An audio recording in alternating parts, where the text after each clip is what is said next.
Where's your site? Just above Milwaukee. You ever hear of Pike Lake? That's below, that's, he's about a couple hours away from Stevens Point, where he was at one point. Maggie's brother went to Stevens Point. Okay. We're live, Jen. I wanted to go to visit Stevens Point. All right, I'm gonna call the meeting to order. Our first item is to do the roll call. So I'll ask everybody to state their name for the record, and Becky, would you start? Sure. Okay, Joe, would you start? Just state your name for. Joe Gazowski. Tom McCormick. Doug Burwire. Mark Dad. Nicole Hastings. Becky Ryan. Thanks, Becky. And at the other table? Jim Pierce, Executive Director. Scott Gardner. Jennifer Fishko. Robert Marshall. Kevin Zanner, Council of the IDA. Thank you. First order of business is to review the minutes from our September 9th. 2021. Yeah. September 9th, no, wait a minute. Yeah, this is last year's. It's the governance committee meeting minutes from 2021. I'll move it. We pass them as written. I'll second it. All in favor? Aye. Excuse me.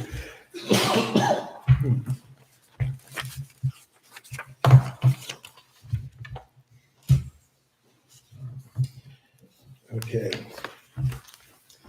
The next step, I'm at 3A, shows the appointment of the governance committee members. And I think we have customarily had all the members on all the boards. Yeah, that was written in here. Yep. All right.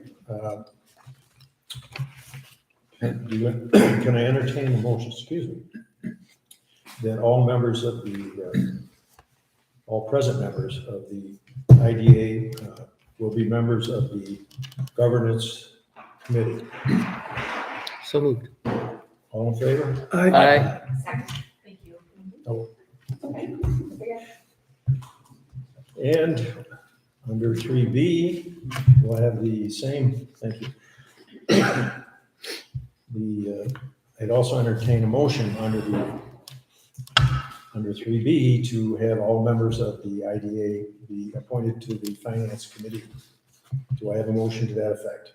So move. And a second. Second. All in favor? Aye. And finally, I entertain a motion to have all members of the IDA serve as board members to recommend the slate of officers.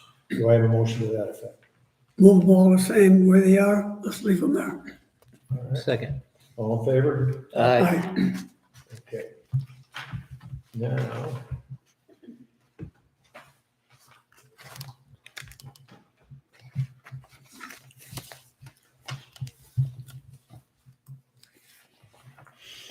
Is I think we all got an email about the 3D. And I'm going to entertain a motion to review, adopt, and re-adopt the governance policies and charter which are presently in effect.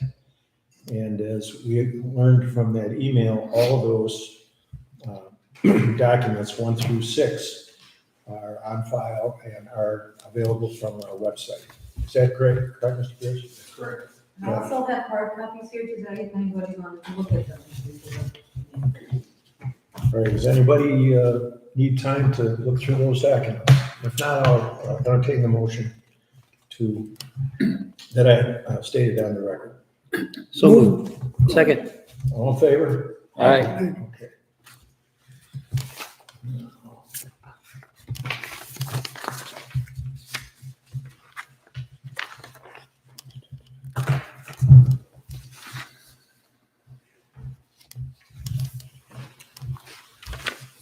I think you can adjourn the governance committee now. I've got there, I'm looking in here. That's from last year. It's yesterday's news. Okay. I'll make a motion, we adjourn the governance committee. Great. I'll second that. All in favor? Aye. Okay, page 2. Move on to the next, move on to this one. The finance and audit? Yep. All right.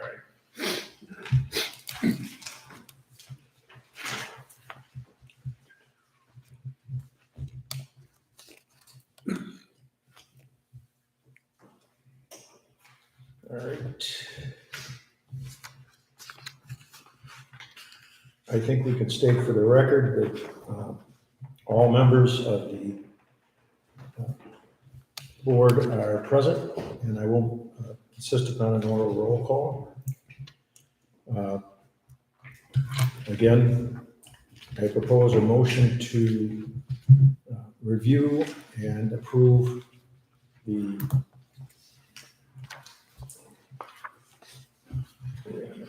Minutes from the finance. I make a motion, we review and approve the minutes from the finance and audit committee meeting All right. from 2021. Do I have a second? I'll second. All in favor? Aye. Aye. Okay.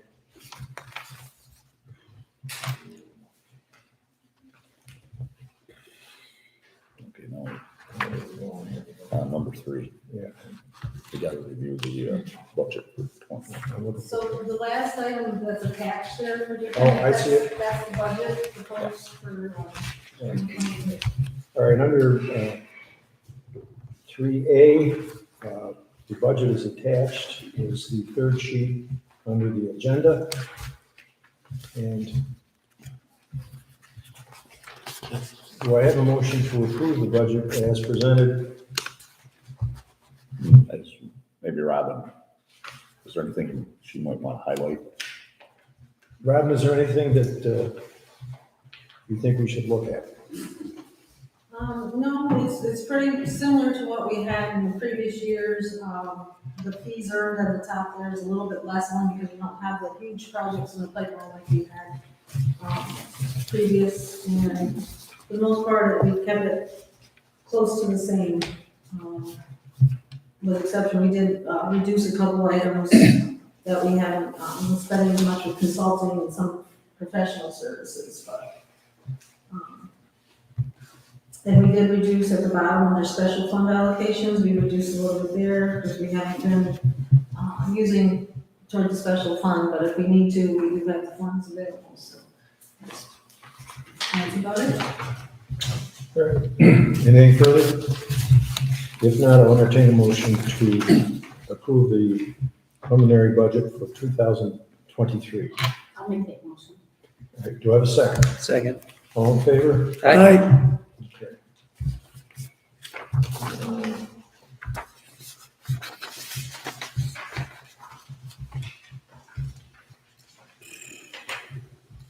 Our next item under 3A is to review and adopt the finance and audit policies. And a copy of that is, I imagine you have a copy of that. If If anybody you wishes- have it here, the hard copy, if you haven't had a chance. Does anybody want to look at it before they vote or before we consider the motion? We're comfortable with it. All right. You make a motion to, I'll make that motion. okay, I'll second. second it. All in favor? Aye. Okay.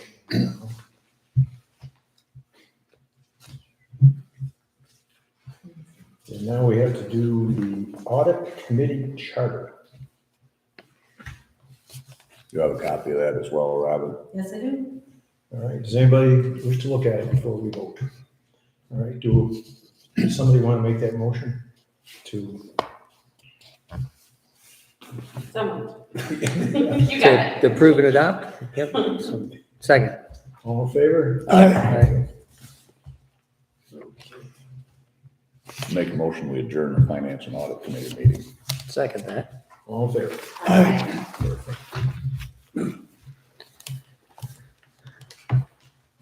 Let's see. I think that's it.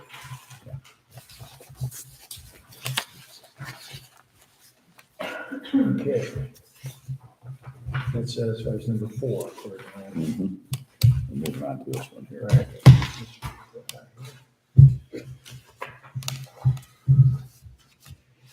Again, I'll state for the record that we have the same members present that we've had for the other meetings today. The first item is to review and approve the minutes from the August 11th, 2022 meeting. Second that. All in favor? Aye. All right, we also have the financial report from the same date. Again, Robin, is there anything you wish to bring to our attention? No, there really isn't anything that stands out in the typical, interest earned on bank and CDs and our normal, expenses. You see under conference and training, there is a credit. It's because we, had one member that didn't go to one of our conferences that we paid for, so we did get a credit for that, and that's why it shows us that. And we ended up the month with $2,590,257 in the bank as cash and CDs. All right, do I have a motion to approve the financial report? So moved. Second. All in favor? Aye. Aye.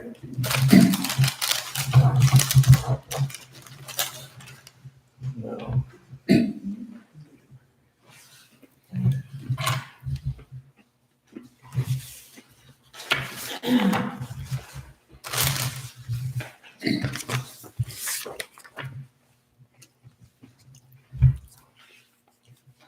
Gentlemen, I'm a little lost. I'm looking at 3A. A, B, C, and D, can we do all of them in one motion? Yeah, these are the recommendations that came out of the governance committee Yeah. to the full board. But we don't have those in writing at this point, right? Yeah. We just moved these in the All government those, committee. everything we've just talked about, all the approvals, We moved them. that was just the committee. Okay, Now I it goes got to the board of directors. I So- moved that we, I'll make a motion to approve 3A through D. Second. All in favor? Aye. Okay. I'm down to 4 4A and B. and B. I'll make a motion to approve 4A and B. All in favor? aye. And I think we're not done with the formalities, but we're gonna actually have somebody make a report. Nice. We actually have two action items. One of our guests to present the farm credit project, I think I just saw him pull a driveway. So if we can hold on that, and if the board would like, we can jump ahead to item 5B. We cover the mortgage modification request from Jesse Cole for JP Equipment. Jesse Cole, who owns Cole Building Solutions, has that building in South Warsaw where he built a really, really nice facility and tore down a really ugly one. He has subdivided his parcel and is building a building for Landco. So the land subdivision separation has been done. But unbeknownst to us, there was he refinanced the mortgage with a different lending institution for JC Equipment. And because we're in the line of commitment to the mortgage, he's asking us for a mortgage modification so that new mortgage can be then done. So that's, I'm missing something, Kevin? No, just to add, the mortgage, there's no new benefits being granted here. It's really as a result of the parcel split. So the other thing that's gonna happen is that parcel of land where he's building his new building will not be part of the pilot that you guys gave them, because that's not the same project. So we're subdividing the pilot, if you will. Okay, and that's really what the resolution is for. He is refinancing the building, and they need our consent for that process to happen. So the substance of what Jim and I just described is in the resolution. Jim, what's the position of the IDA as far as on On this project? Yeah. On his project? we're not the first lender then, right? No, I don't think there's a loan on we don't have any financing. Okay. All we have is the pilot and the Okay. acceptance.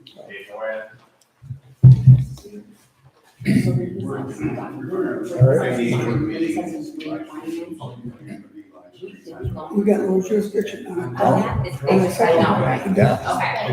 When they said loan, I'm thinking, yeah, so where are we on this? You know? Do with Okay, that. yes, we do not. Not that it's a good thing, but Exactly, So they're- anything can happen, you know? Yeah. that's right. I was thinking, That's why refinance to pay us off. That's why we carved out the building. I mean, we would amend the pilot to Why provide would for they do that. that? I'm kind of, Can you repeat that? why would they not want to? Well, they don't have an application before the agency for that project. So that would be considered a different project than the one that you guys approved. Yeah. So it's happening on this parcel right next to it. The whole parcel is subject to the pilot right now. Once they build this new building, it's not a project that you have approved. So we're cutting it off, essentially is what's happening. Does it make sense? Any further Oh, do discussion? we need a motion on that? Yeah, we need a motion. All right, Resolution. all right. Do I have a second? Second. All in favor? Aye. All right. So there's no financial Okay, responsibilities here, it's just the I'd like pilot. to introduce our Look at the presenters pilot for the before. farm craft They get some kind of project. This is Daryl Howe and his father-in-law, Joe Meyer, from the town of Sheldon. Joe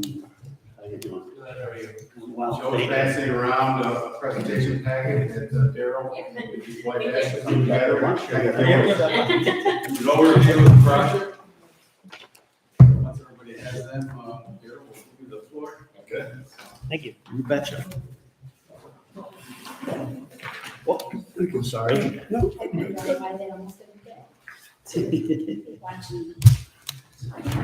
get one. Thank you. Go ahead, Joe. All right. Like Jim said, my name is Daryl Howe. This is my father-in-law, Joe Meyer. And we're here to represent Farmcraft Brewery. This is really spearheaded by my wife, Ashley, and she would love to be here. She's also a kindergarten teacher. So this is her second day with her new students. So unfortunately, she did not take off today from that gig. But I'm excited to represent some of her passion and ideas on the project. Obviously, I'm very much in the project, and you'll see later where my thumbprint is kind of, put all over the project, in particular the brewing side of things. But I can start with Ashley and tell you a little bit about her. Sounds like I'm like being posthumous about it, but so I've been married. We've been married for 12 years, and from a very young age, my wife knew that she wanted to be a kindergarten teacher. From probably that age of being a kindergarten student, she knew that she wanted to be a teacher. But her passions lie in so many other ways, and kind of all centered around teaching and creating experience for people. She's amazing at planning events and seeing them through, and she's very enterprising. So she grew up at the Harris Corners on 28 Sheldon, in the house that Joe still lives in, that your grandfather built. We got that in 1941. The original part of the farm dates back to 1870. Across the street was bought in the Depression by my grandparents, and then the property that I live on, which is all connected, the other three, all three parcels are connected other than the highways. In 1942, my parents purchased that property. The brewery part of it would be sitting, Farmcraft Brewery would be on our part of the farm that my parents and I bought from my mother after years of living there. So there's about 300 acres there on all four corners of Harris Corners. And the other thing I've known about Ashley ever since we started dating was how proud she is of where she lives and how she was raised in the farm and growing up on a cow farm. And she's still very involved in the produce business and with the maple syrup business on site at the farm. We do a pretty big production of maple syrup. You probably have met her if you've ever been to the New York Maple Weekend. We do a pancake breakfast there. We have our open house. She's very proud of where she's from. And so as this idea developed, we were thinking, really making the land work for us and giving us a real purpose to be at the original kind of farmstead, if you will. And so what we kind of come up with this project, Farm Craft Brewery, it'll be a production brewing facility, tap room, and event center on that northwest corner of Harris Corners. So we purchased 10.5 acres from the Myers. And like I said, the event center part is where Ashley's passion really lies, is creating family-friendly events. One of her big projects or sub-project to this is to do a weekly farmers market, and her idea is to bring the farmers markets back to farmers. So we really look at this brewery being a destination brewery as a hub for many of our kind of enterprises. And I kind of bring the brewing aspect to the brewery. I own Aurora Brewworks, which is a beer bar and a beer store next to Barville in East Aurora. And we just celebrated 10 years of being in business there. So I bring the expertise of brewing and how to sell craft beer to the project. So I'll just kind of run through what we have in front of you is basically a pared down version of our business plan. But Farm Craft Brewery will be that production brewery facility, tap room, and event center. We're right on at the end of the 400, 7 miles east, so we're right over the border of Wyoming County. We are planning a 9,600 square foot, 2-story barn style building with an expansive 3,600 square foot patio, fire pit, sprawling grass area in the front. We have multiple places that you could rent for your private events, IDA board meetings, whatever. Maybe something like next year, right? Yeah, sure. And so more precisely, the purpose of this project is to use locally grown and foraged ingredients to brew New York State labeled beer and sell that beer both on premise and off, to create a welcoming space for local residents and visitors alike, to appreciate the stunning views of the countryside, and to serve as a hub for the community and cultural events such as farmers markets, local artisan fairs, family-friendly activities, club meetings, etc. A big part that I talked at length with Jim about is our ideas of bringing agritourism into the equation, because I can kind of skip down here. You're welcome to read through this at your leisure. But we talked a lot about where this falls in kind of the craft brewing space and where this falls in the realm of what's happening in Wyoming County. And one of the exciting things, I think, is that we're really positioning this as a destination brewery. And a destination brewery essentially means a brewery that you want to go and spend time at. I think the length of stay is really clutch for a destination brewery. So as opposed to having a brewery downtown where you're kind of, you're in the city, you're in the village, you stop by for 15 minutes and you go somewhere else, this is really going to be a place that's a destination. Somewhere that you might travel from other parts of the state, other states. You're going to spend some time here. You're going to do a brewery tour. You're going to walk the grounds, listen to a band on the patio kind of thing, and then, hopefully spend a lot of money. But that's kind of the difference between, your traditional brewery production facility and a destination brewery. So we're talking about bringing a lot of things in, and as I say, kind of being the center of all the things that we do: maple syrup, produce, farmers market, tours of the farm, agritourism. And later on here, if you skip to kind of the target market section on page 5, you'll see what a huge impact that craft breweries have. And again, a lot of numbers here, but New York alone, the economic impact is over close to $5 million in New York State alone. You can kind of see the demographics that we have that we're working with. The following page, competition, you can see that, everyone asks me every day almost that, are there too many breweries? Is the saturation, where the saturation level is on breweries? We're nowhere near where saturation is on other industries. So there's a huge opportunity. If you look at the competition on page 6, there's really not much. And if we were to take that bubble, which is only a 15-mile radius, and stretch it further east, or even south, and there's really nothing.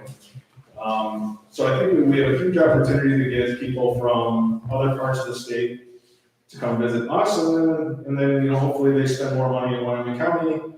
Windy Brew, the Beer Justice and Arcade, some exciting things that are happening in the area. I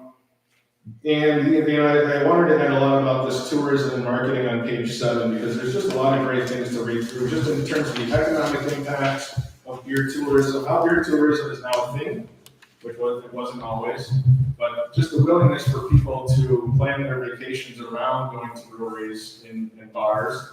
More specifically, go to places like these, to visit for the weekend, or, just this one study alone, which I thought was really interesting here about Kent County in Michigan. They did this research that the study found that the economic impact of beer tourism in Kent County alone now stands at $38.5 million, which is up 3 times that of what the figure was in 2015. And that county attracted 94,000 beer tourists in that year. And that supported 378 jobs and $9.9 million of earnings in Kent County. So Kent County has a couple of notable breweries. I believe Founders is in Kent County, which is a massive brewery. But you can kind of see what potential it is. And if you could string together a couple of these businesses in your county, it's a massive impact on local economy. And then, I went into a little bit more of the definition of what a destination brewery is, because I think that's important. But then on to page 8, we kind of expounded on that into how really what we're setting up here is an important agritourism destination. In that, we want to grow our own crops. Part of the impetus of this project is to take our beer that we make and really infuse it with the local ingredients that we grow on premise, and bolster that up a little bit. We've got a lot of great ideas on how to partner with the Sheldon Historical Society to highlight the history and evolution of nearby farms through photographs and area maps.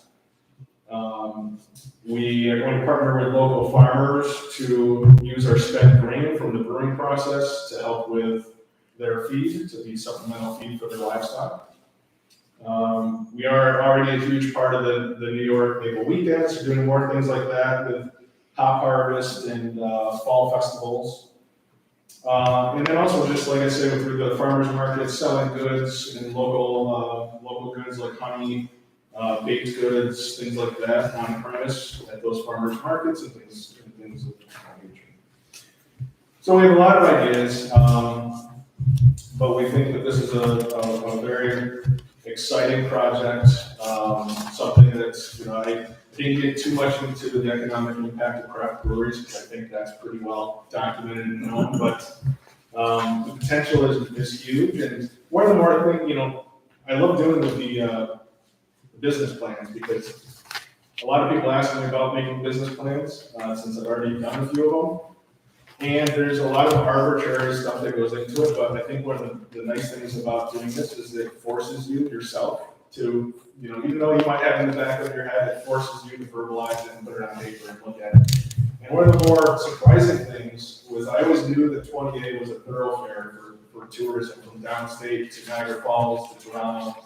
But it wasn't really until I actually put in point A to point B on this map on Google, and all of those point A's to all of those point B's took you on the same route on 20A. And Joe sees this every day. Actually, yesterday we were at the house, or 2 days ago we were at the house. And his farm stand that's right there on 28 Harris Corners, he said it's a United Nations. You know, the number of people coming from New Jersey to Toronto and Niagara Falls that stop. I feel like someone bought honey or maple syrup. I'm pretty sure they didn't know what they were buying. May I interrupt? Yeah,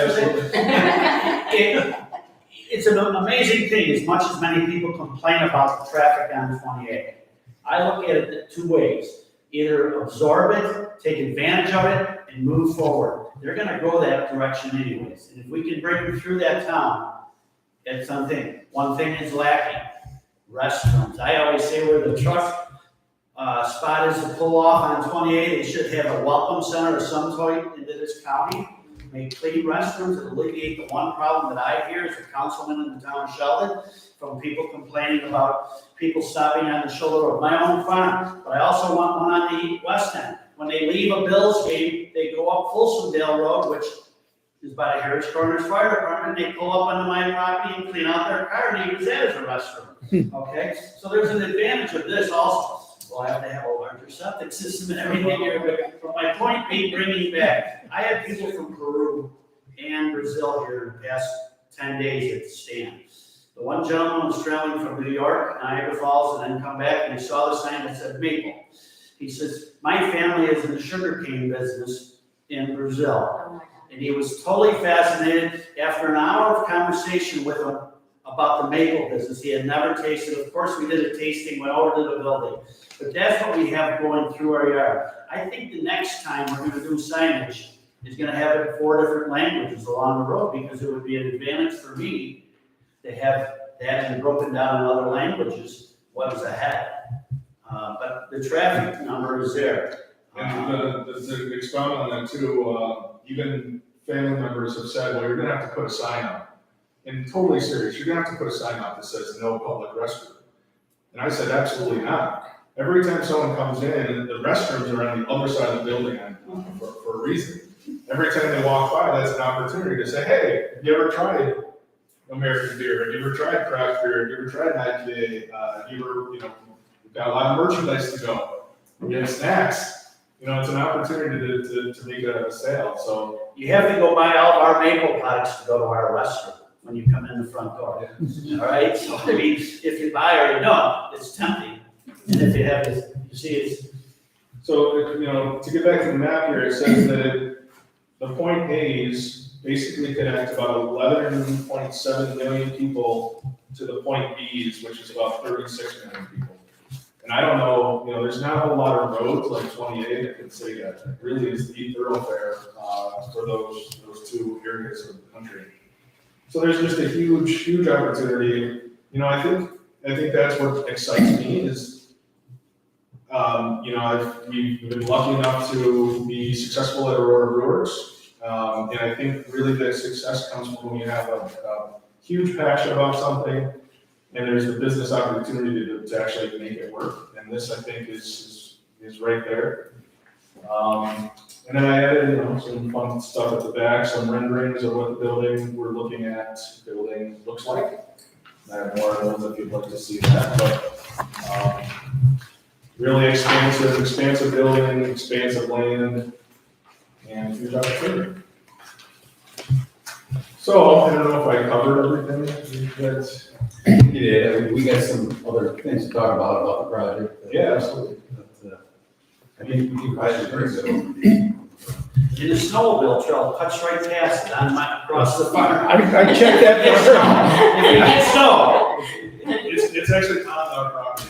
It is on. Again, the same kind of rationale, to capitalize on those people, give them a warm place. We were even talking about, drying racks for their gloves when they come in, things like that to really welcome people. Do you already brew for Aurora Brewers? So Aurora Brewworks is we don't brew our own. Okay. We have 20 that are on tap. It's craft only. We have a store, so you can kind of drink and shop at the same time. Before Aurora Brewworks, I worked for 15 years as a toy designer at Fisher-Price. And during that time, homebrewed for about 10 years before I opened the business. So yes, I have the brewing knowledge, although I probably won't be the brewer at this place because it's, you know, a different scale than home brewing, but, yeah. And I didn't realize you could make wild ale from the wort. Yeah, so wild ale essentially refers to beer that's not purposely inoculated with a particular yeast strain. So almost all commercial brewing, you know, you brew your beers, it's a very clean process, very sanitary process, and then you pitch your particular yeast strain that you want to take over and create the flavor profile that you want. Wild beer means you essentially open it up to the air around you. And it's a lot of times done in shallow, large vats called cool ships. And we have yeast is floating in the air all around us, hence why if you leave your milk out, it spoils. So you basically open the doors up, open the windows up to the, especially if you're on a farm, you've got a ton of natural flora around you in the air. And wild yeast actually inoculates the beer and does its own fermentation. So you get a really, you know, earthy, rustic flavor out of it. And you can take it and blend it with other things like apples, peaches, honey, all sort of things. It's a huge building. I mean, what's the scope of the project in dollars? Pardon me? What would the scope of the project in dollars? You have that in the Okay, project? dollars, yeah, so we're right now, we're about 1.2 million, that's the scope. We're contributing about $500,000 of our own money. And we're seeking the 200 from the fund here, and then 500 through traditional lending. So that's still, it's a pretty aggressive project, both in its scope and the dollar amount, but again, I think the upside is it's proven. We've made it through, this might be the second recession already, since major recession since craft beer really took off. We made it through COVID.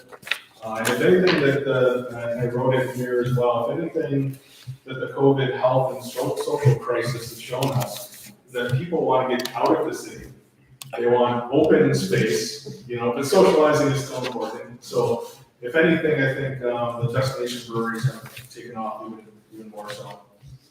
We even proved during COVID that beer is essential. Right? It is essential. It is essential. And it's a tricky thing because a lot of people ask me about Aurora Brewworks, and 2020 was our best year in 10 years, by far.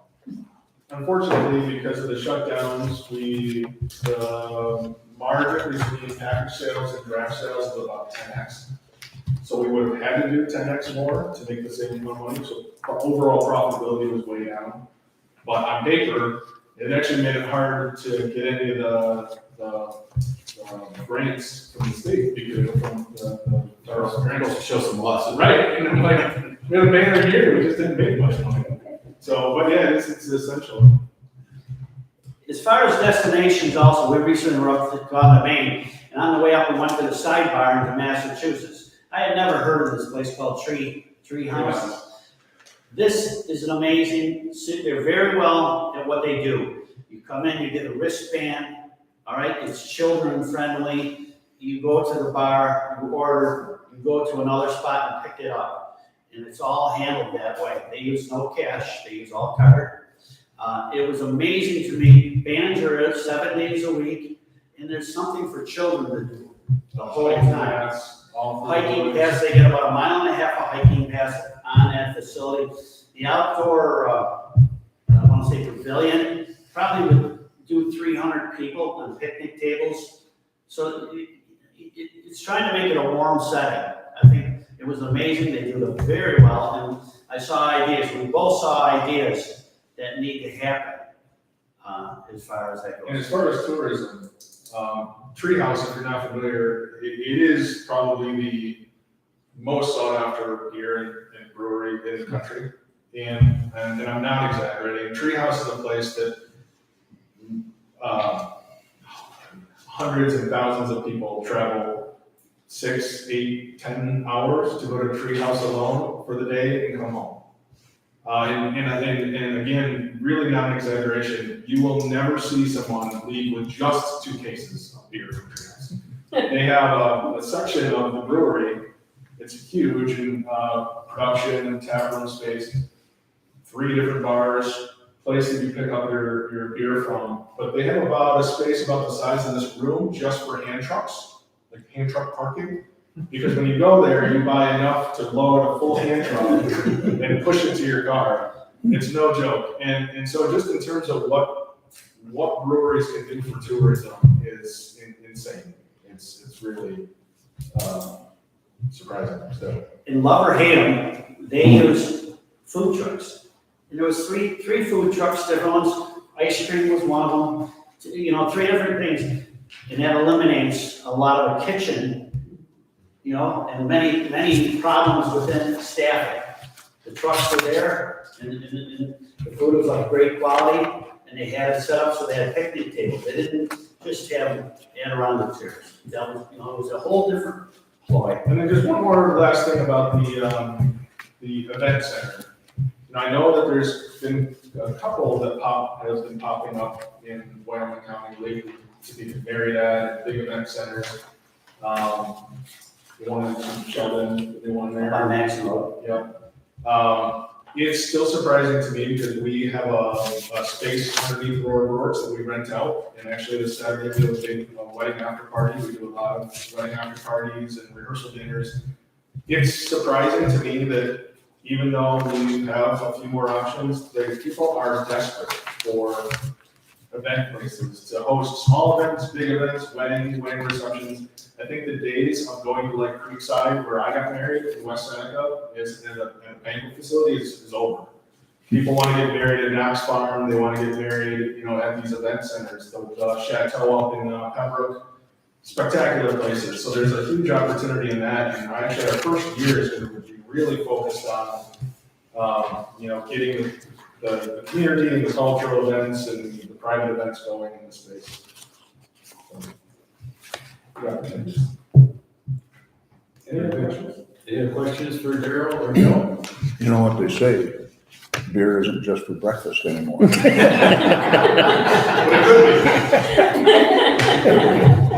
Thank you very much. Great presentation. My favorite quote is, I can't drink all day if I don't start in the morning. That's right. Thank you for your time, everyone. Yeah, thanks. That? You sure did your homework in there. Well, Yeah. thank you. Nice to meet you. Thank you for the opportunity. Thank you. Thank you. Joe. Good, how are you? Well.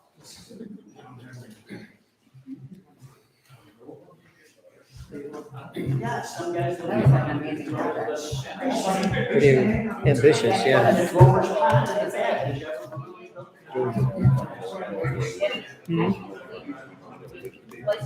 Yeah.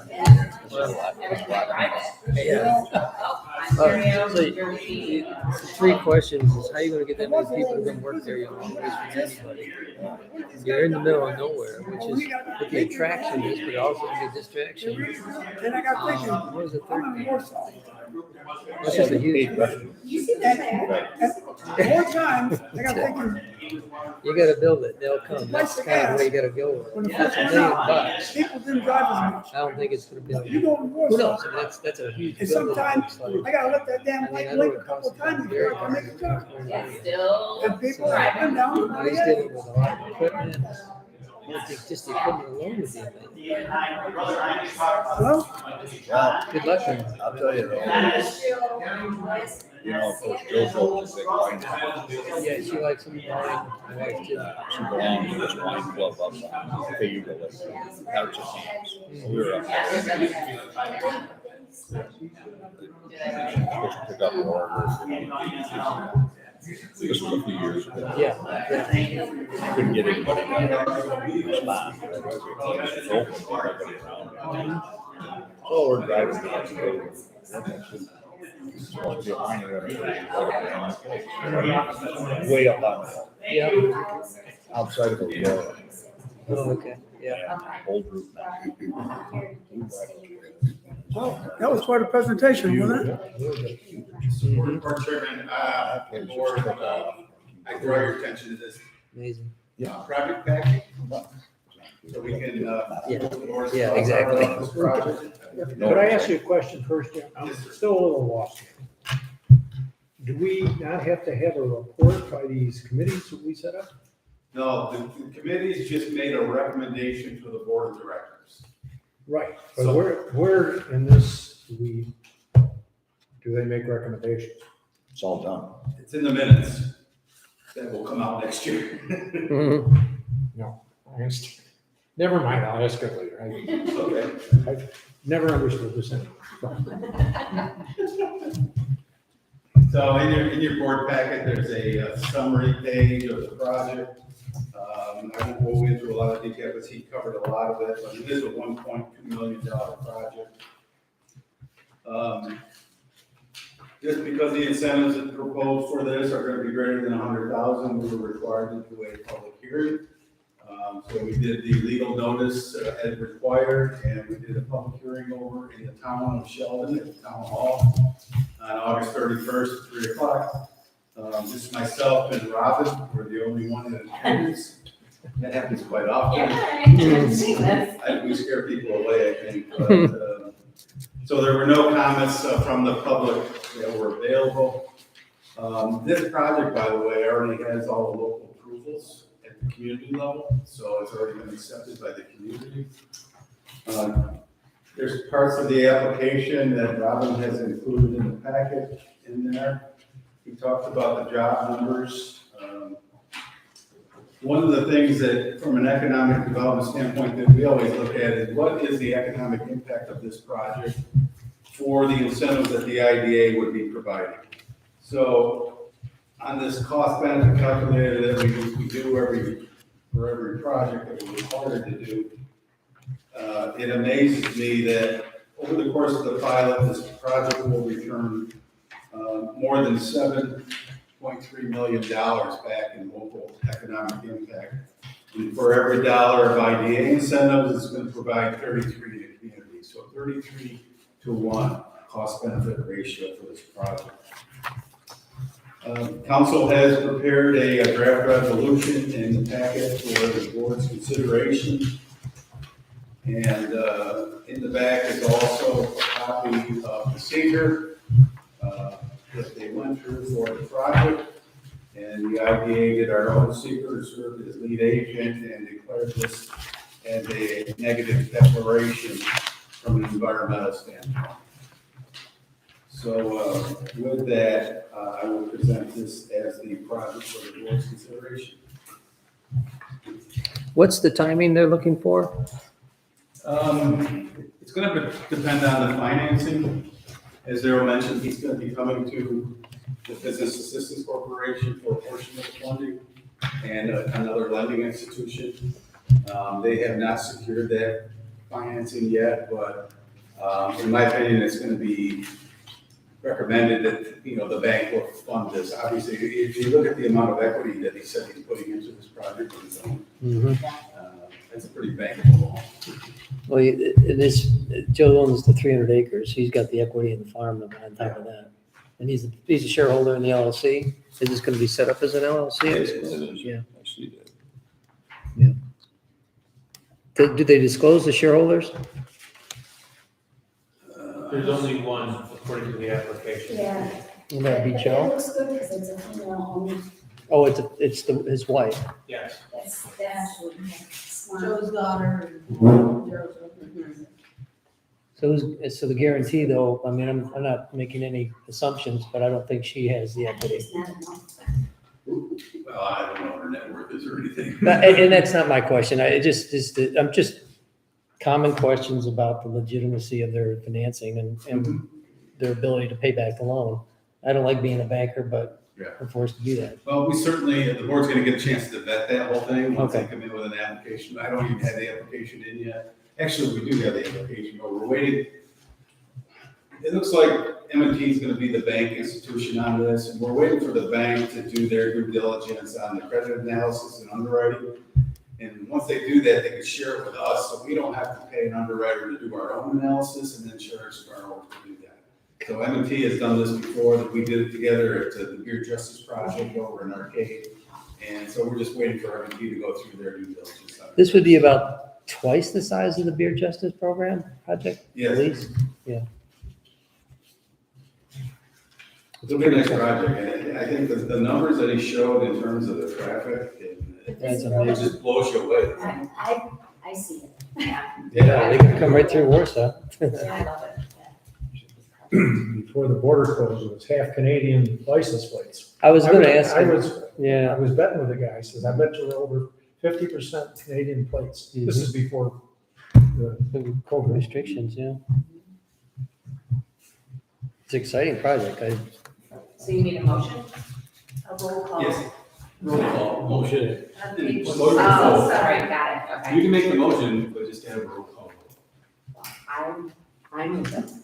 Do I have a second? I'll second. Okay. I vote yes.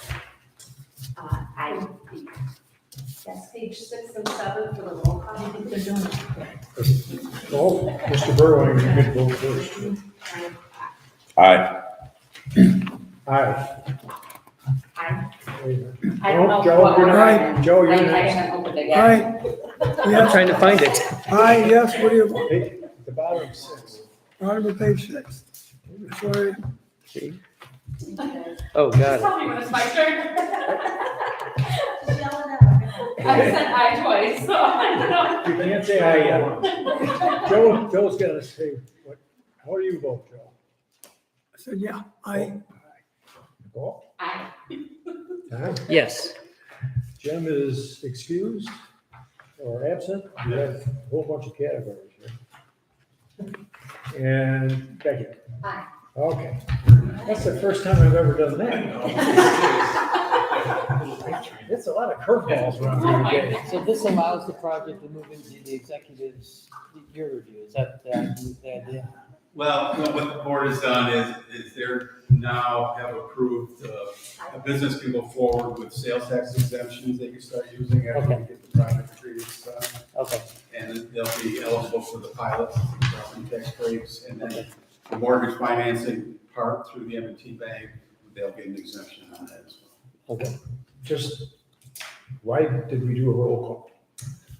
I've never done one before. I just wondered why this is special. It actually is fairly standard for approving projects to do a roll call vote. We did a roll call votes when we were running I believe when we were doing the Zoom meetings. So it's a little bit of a carryover from that. And the difference here is it's now in your resolution. But we were doing roll call votes at that time as well. So is it necessary? No, it's not legally required. If the board does not want to do roll call votes, that's okay. We can note it in the minutes. it's an honor to individual. to be What I asked would for your vote recommend is that if by anybody executive requests, we do it, but It was an honor. just start doing this roll call, it just seems to. That's fine, Judge. We can certainly make that change. So we can make a Modify change, that. everybody knows that they can request a roll call. Yep. Because I have never had a no vote in a lot of years, except Doug's telling me what to do here. That isn't a vote though. That isn't a vote though. It's just a recommendation. I see. Nice.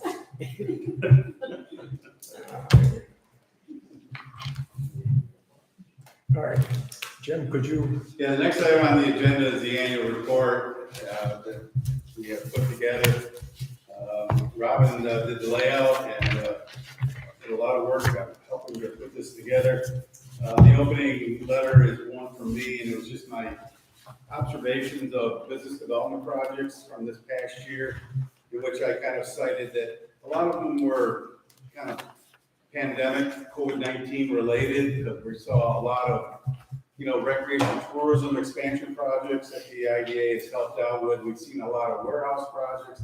So people were out recreating more, and so we needed to expand those areas. Warehousing, because of the supply chain shortages, people want to store more inventory on their properties.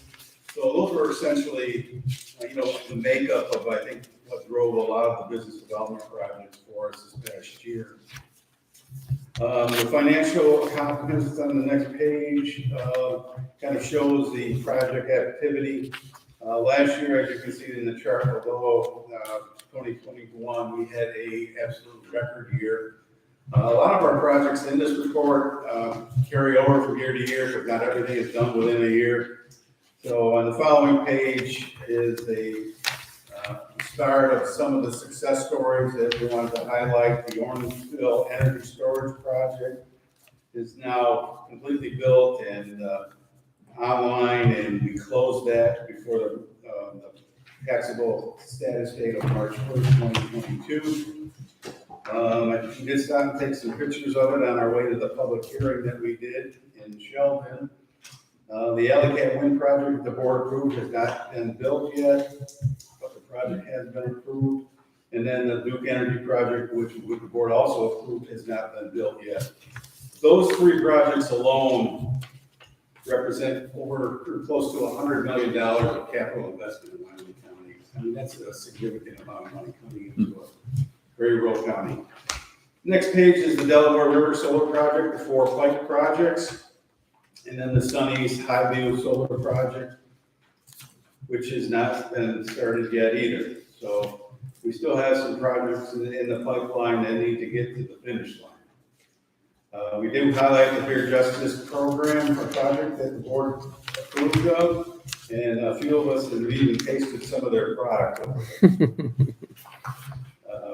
Kelly's Garage Project is something that the board supported. Again, I talked about the growth of warehousing within the county, including one on the next page for Hillcrest over in Attica. The recreation project for Dream Lake Campground was their major expansion in the town of Warsaw, 45 new campsites, and almost $1 million of local capital investment. And she's still got a waiting list, but she tells me.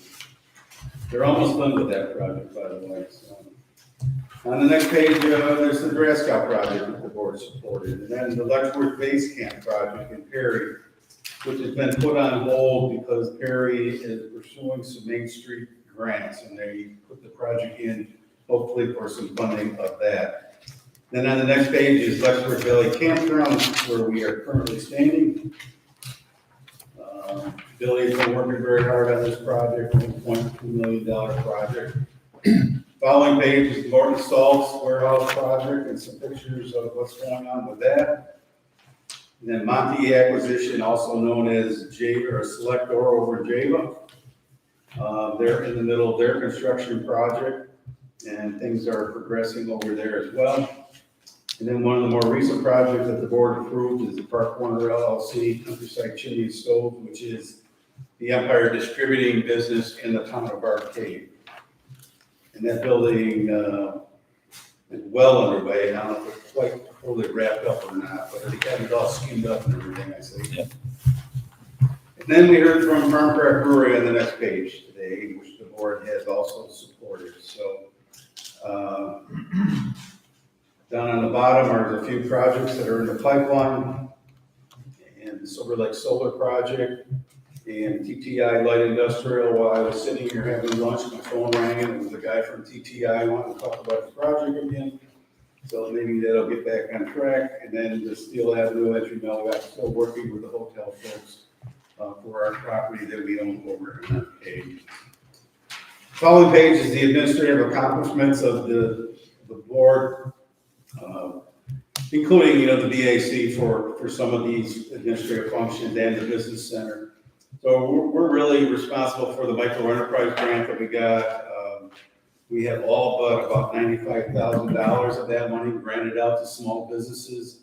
We're responsible for coordinating and running the fast track program, the business accelerator, and the mentorship programs.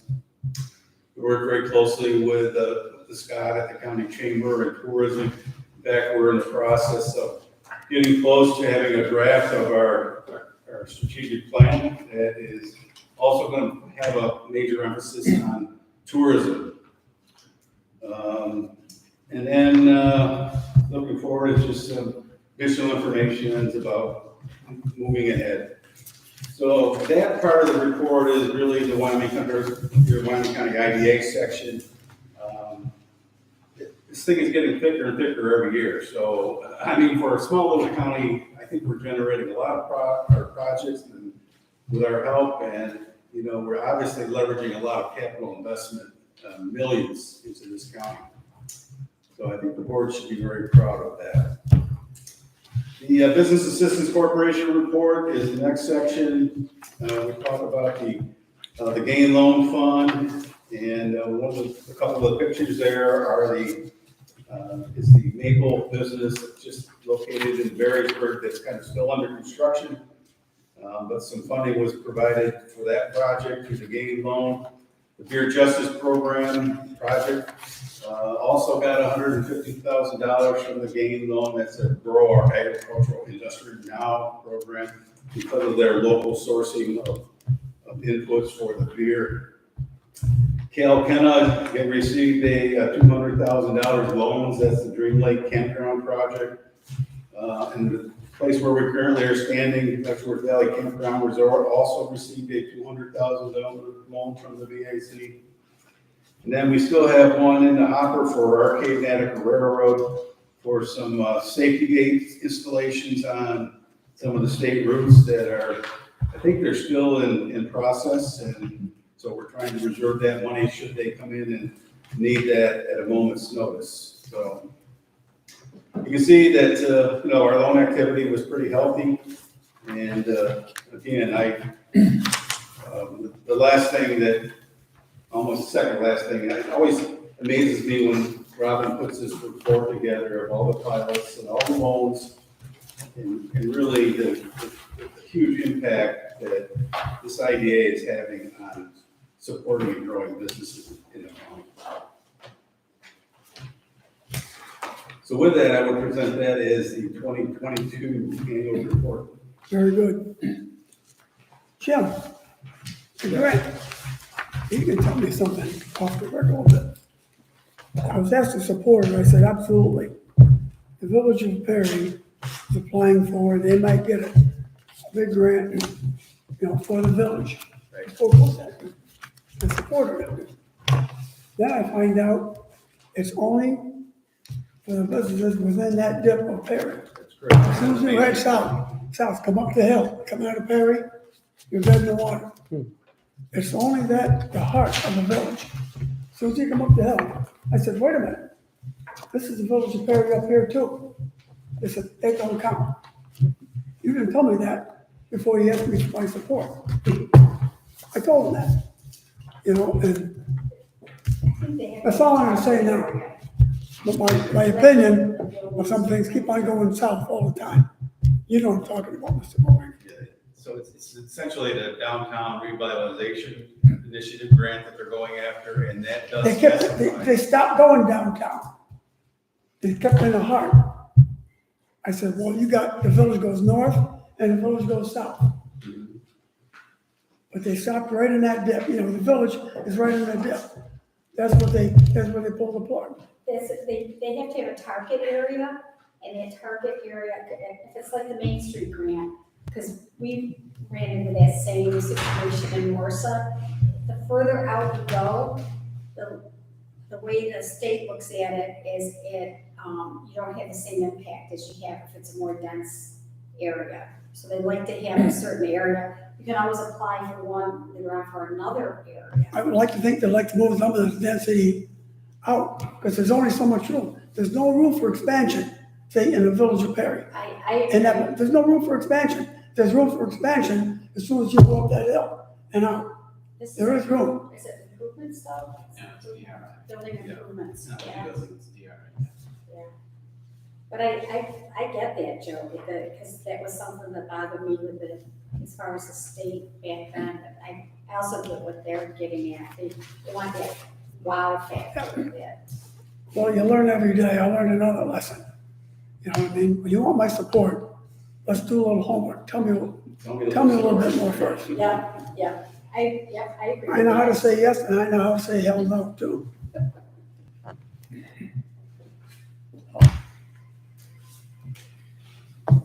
Can we get a motion to approve the annual report? So moved. It's a good report.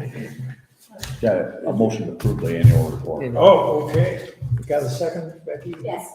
All in favor? Aye. We're gonna have a roll call just to practice. Not again. I can read it. Oh, boy. I make a motion, we adjourn the IDA. But I still have the same question. How did the whole board gets, look at 3, A, B, C, D. I know we did that all at once. But what appointments were made? I missed that. Everybody is appointed. The entire board. All board members were appointed to both committees. That was one recommendation. In the governance committee.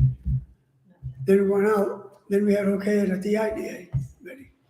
So We did it all at once. we all hold all offices. That's it. How about if we adjourn this meeting and then we can discuss it with the. Then we're gonna do it again right now. Just need a second. So I'll second that. All right. Yeah, you The got it. next meeting is scheduled for October 13th at 2:30 at the Business Center in Warsaw. If there's no other business, I'll entertain a I motion to just adjourn want, this meeting. for the record, I will not be here. I'm gonna be in Ohio at horse auction. I think this is what you're looking for. The offices that we hold, is that what you're thinking, the positions? I guess. Yeah, we're adjourned. You gotta vote. I think that was. That's what I'm talking about. I didn't hear it. Yeah, I think there's. I tell you, we have somebody who can get these minutes taken